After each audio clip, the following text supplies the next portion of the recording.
របៀបចាក់មានពីរពេលរបៀបចាក់សម្លាញ់មានពីរយ៉ាងទី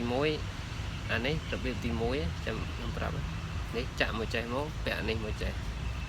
ពាក់ចេះនេះឃើញអត់ហើយយើងចលិចមេដៃចំកន្លែងនេះមកវត្តអានេះចំយើងចំឆ្នុនយើងមកខាងនេះមកលើមេដៃនេះបន្តិចមកនេះឃើញអត់លើនេះបន្តិចចាក់មកជុំចេះចាក់ហើយចាក់កន្លះជុំមួយទៀតមកអានឹងរបៀបចាក់មេដៃ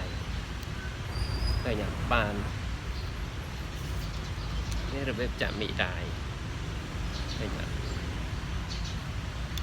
ឥឡូវខ្ញុំប្រាប់ពីរបៀបចាក់កូនដៃថាពីនឹងខុសគ្នាមិនខុសគ្នាទេបងប្អូនជាប់ដូចគ្នាបានចាក់កូនដៃចាក់លឿនជាងនេះចាក់កូនដៃ